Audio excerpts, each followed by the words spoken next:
I thought I'd save this information for a separate film, and you'll see why as this goes on. Over the years working with clients as a shamanic practitioner, which I've been doing since 2005, my 20th year of practice, pretty exciting. Well, there are occasions when I need to use even more powerful means to balance what I've done. So an example is sometimes if I have a particularly challenging negative energy release to do for a client, I can actually afterwards, within a 24-hour period of having done that work, I can feel a sudden need to go to the toilet and to do a poo. And sometimes when this happens, I'm being given the really strong sense that you're not just doing your usual poo, you're doing something here, there's something here to be got rid of. And it does sometimes happen in a negative energy release. We might pick up a little bit from the client. And so if ever that happens, I have discovered that actually going to the toilet and doing that leaves me feeling immeasurably better afterwards. And sometimes it will even affect the quality of the poo, and I can just have this sense, okay, that was something really toxic coming out there. What a relief. So that's one really obvious one. Another one slightly less obvious, and I'm going to go to a very specific example. So I'm talking about an indigenous culture where people are living a traditional lifestyle in Africa in this particular case, and this was in a celebrity's biography about one of the celebrity's ancestors. And this ancestor was the chief of the village's son. And there came a particular point that his dad was getting older, and it was inevitable at some point he was going to die.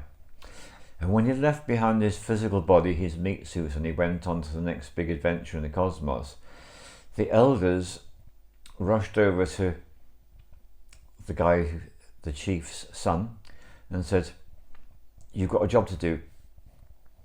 Find your wife, go and have sex with her. You must do this.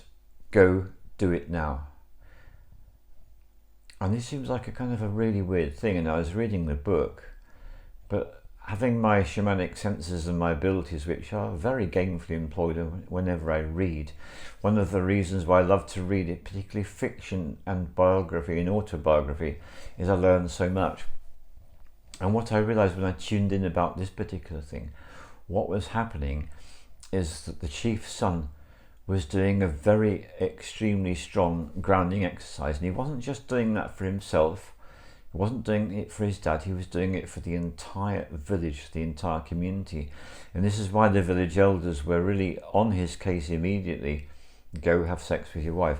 So when a person is having sex and they're conscious, a lot of things are going on that people are not generally aware of. And one of the things that's very particularly significant in the case of, that was a very major act in the history of the village when the chief dies, well, sometimes when the shaman is working with a particular client, the same thing will apply. They will have this sense tuning in after the work, again usually within a 24-hour period, need to go and have a sexual experience. And I've learned to trust this, and I follow the advice. And again, it's the same thing, it's the feeling of something really needed to be released. That's the first part of it. And the second part of it is I needed to be very, very 3D. And the sexual experience, along with going to the toilet, these are really powerful 3D experiences of great value for us. So there's more to going to the toilet and having sex than meets the eye, particularly if you are a shamanic practitioner or you are some other practitioner of the healing arts or magic.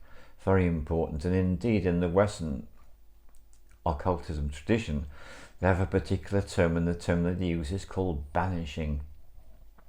And they say when some magical work is done, you need to banish. And again, it's exactly the same thing I've been speaking about. This is just their word for it. The word particularly is banishing. And that enables me to access something else, which I've also been instructed to do after a particular major piece of shamanic work. Sometimes it's not go to the toilet. It's not have a sexual experience with a release in it. No, it's something else. Go and have a really good laugh. And in our society, things being as they are, that might well mean going online and finding a comedy that suits you. Really important. Some comedies, I reckon, are kind of like tragedies, barely even disguised, and one has to be rather callous to be able to laugh at people's misfortunes. That's my personal feeling. But you find the comedy that relates to you and have a really good laugh. The other thing is looking at memes and also looking at cartoons. These can also be very helpful in this kind of way.